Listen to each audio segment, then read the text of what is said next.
Devin McGee, cause number 38631. Your Honor, I'll wait for my client, but he's informed me that he wants to withdraw his plea. Yeah, I already know that. All right, sir, are you Devin McGee? And Mr. McGee was previously in court, entered a plea of guilty to the first-degree felony offense of burglary of a habitation with the intent to commit aggravated assault. And that was, the agreement was for a cap of 30 years in the institutional division of the Texas Department of Corrections. I have received a pre-sentence report. Has everyone had an opportunity to review that report?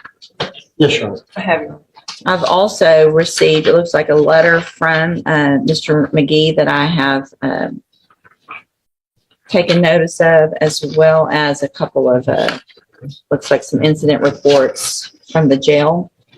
Have you all had an opportunity to review those? Yes, Your Honor. I have. Are there any additions or corrections to that pre-sentence report? Your Honor, the only additions that I would have is that I've received 2 letters from family members.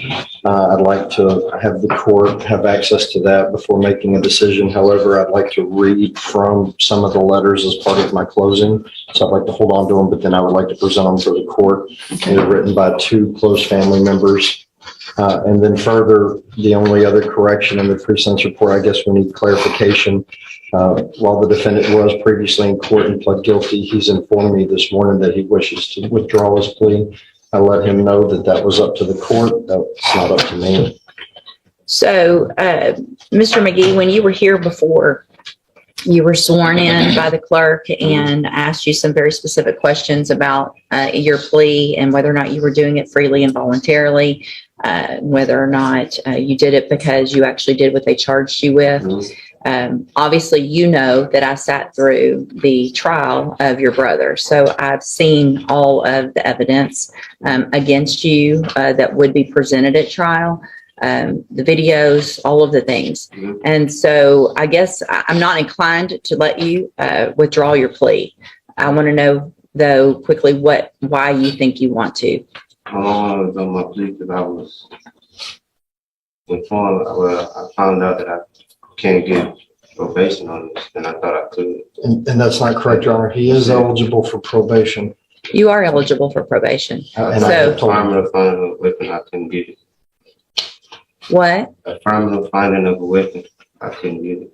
If I make that finding, I can give you anything right now from a deferred probation up to 30 years in prison. That's the range of punishment. So you are eligible for probation. That is an option that I have. So that's whoever has told you that, you're misinformed. That is an option. All right. So I am not going to allow you to withdraw your plea. We're going to go forward with sentencing. Mr. Nix, you may proceed. Thank you, Your Honor. Your Honor, in reviewing the PSI, obviously the court's seen some of the evidence. It's not good evidence.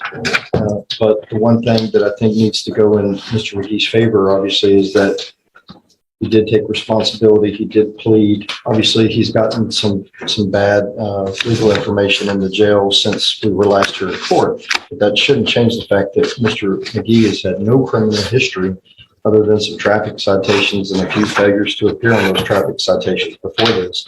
He's never been in our system. He's never been on probation before. He's never been sentenced to prison before because he has no criminal history. Mr. McGee did not live the same life that many of us have lived. One of the letters that I received from a close friend, they've known Devin since 2017, so approximately 6 years. Not only did they speak very highly about how Devin would typically put himself before others, and he had a very rough childhood, his mother passed away in front of him at the age of 27. They had no father figure. They were tossed and moved around with their 3 aunts from 2007 to 2017. They both suffered physical, mental, and verbal abuse from 2 of their aunts. Mr. McGee also has a 3-year-old child. He's never really stood much of a chance. He's never had a positive male figure in his life. And that's not my words. Those are the words of close friends and family members that have kind of written on his behalf. They were completely shocked and said that this was out of character for him to partake in this crime. They believed that he was following his brother. They said that this is not who Devin is. Obviously, the court has just what it has in front of them, which is the evidence from that case. And if you just look at the evidence in that case, obviously it's going to give you pause because of the nature and the violence that took place in the offense. While my client understands the law of parties and he knows that he's just as responsible for whatever his brother did that day, I will say that he was not the aggressor or the main aggressor in the situation. The crime that they committed was despicable, and he would agree with that. He thought that he was going over there to retrieve stolen property. He did not know that his brother was going to start shooting. And in visiting with Mr. McGee, I believe he was also a little afraid and didn't know what to do in the situation once it started going further and beyond what he thought it was going to be. Further, Mr. McGee has told me that he has found religion. He has, one of his write-ups has been because they did not warn the jailer when they were going to pray. So that was one of the write-ups that he had. He also had a jumper malfunction with his buttons. But he says that his newfound religion has given him discipline and peace in his life. He has a son now. He apparently did not know about that. I believe he became aware of that while he was incarcerated. The child is 3 years old. And he would like to have some sort of a life with a son. I would suggest that he get 10 years deferred adjudication probation, and if he messes up even one iota, he's got the full range to deal with.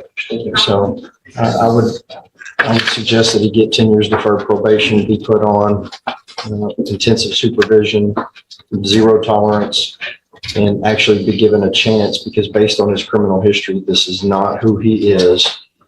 This is not. And I hope the court doesn't take into account the fact that he tried to withdraw his plea today. I think he got some bad information. No, I'm not worried about that. Yeah, he got some bad information in the jail, but he is eligible for probation. I would ask that he get probation, and I'd give Mr. McGee a chance to address the court and explain why he should get probation. I would love to hear this. First and foremost, I would like to apologize to the victims in my case. I didn't know, like my lawyer said, I didn't know that my brother was going to go over and sue him. He told me. Hang on a second, Devin. Just stop. All right. Y'all went over there with a gun. Hang on. I've watched the video, and you were the one who egged your brother on the entire time. I'm not even sure that your brother would have done what he did had you not been there. Just in his face, do it, do it, do it. I've seen it. Hang on. I've seen it. There's probably nothing you can say right now that's going to help anything, because all you're doing is trying to not take responsibility instead of taking responsibility. Ms. Malfino. Thank you, Judge. You just took the words right out of my mouth. Sorry. You were having no criminal history. We saw him go from 0 to 100 in a matter of 2 hours that afternoon. On behalf of the Jones family, we appreciate the court taking the time when we addressed Tevin's case to carefully consider all of that evidence. This is a unique situation where I don't even feel like I need to argue the PSI. You have everything in front of you. I know you recall it. I know you remember it. I know you know the violence there, and he was responsible for those actions. He needs to be held responsible. I appreciate Mr. Nick's argument. I respect him immensely as a professional.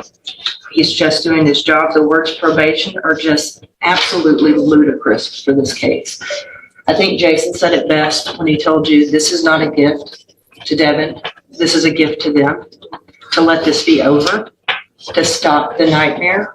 They deserve to have some peace from this. Your brother's gone for the rest of his life. You better be glad that your exposure is 30 years, and that's not a gift to you. That's by the graciousness of this family.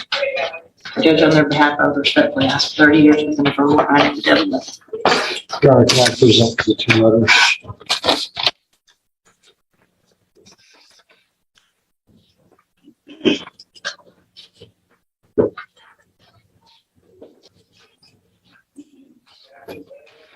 So, I mean, I appreciate Mr. Nick's argument. I appreciate these letters. The problem with these letters is I don't know.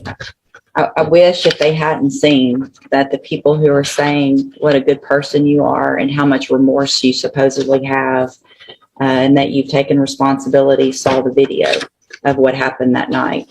There's not a whole lot of times here in court that with cases we have the opportunity to have pretty much every single part of an offense on video, right? And that makes this unique. It's unfortunate probably in some cases that we don't, because probably other people who've done similar things get maybe some breaks that they shouldn't because we don't have all of that.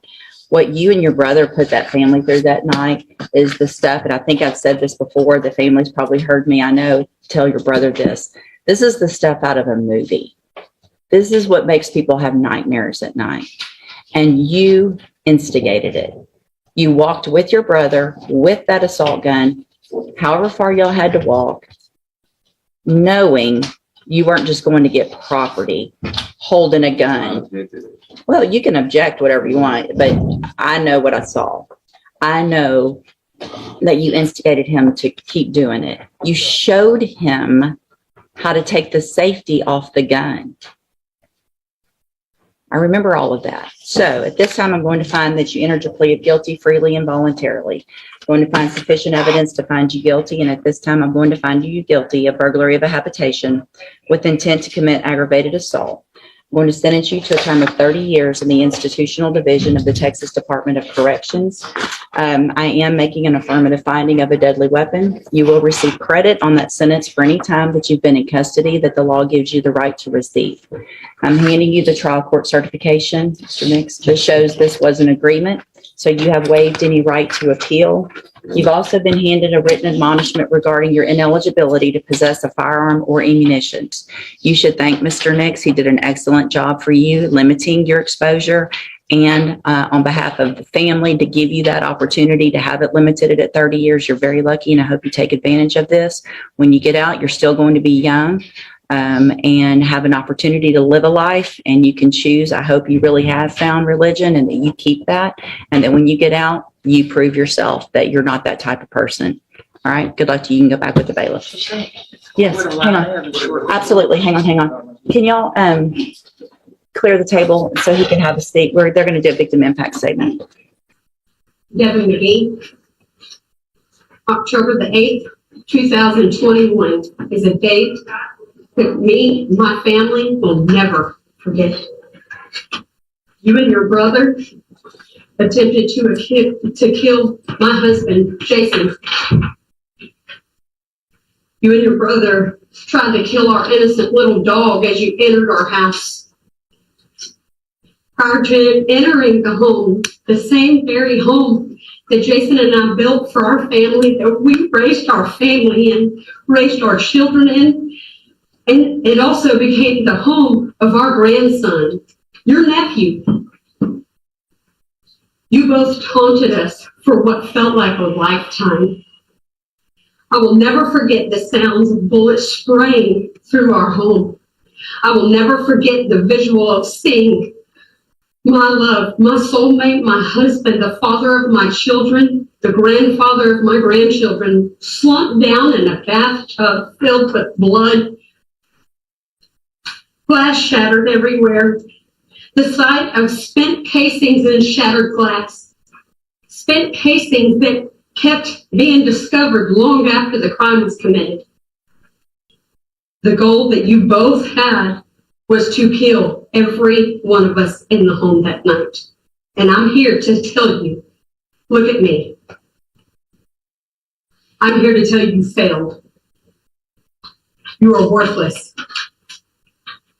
We have a very small fraction of our many supporters that are here today to see justice through, that we're here to see justice through on your brother as well. Our lives are forever changed. They'll never be the same.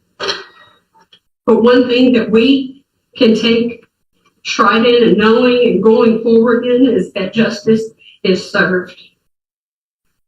Justice is never fully served to the victims, as this is something that we have to go forward with ourselves and deal with on our own behalf.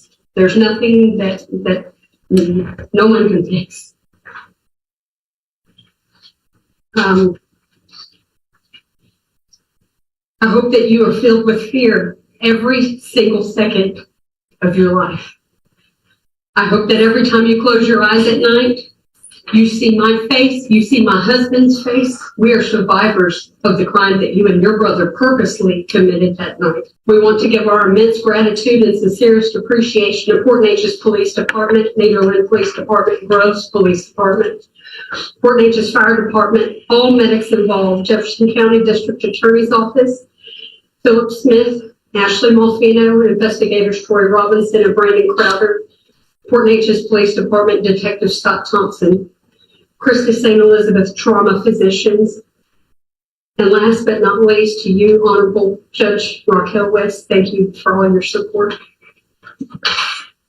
Good luck to all of y'all.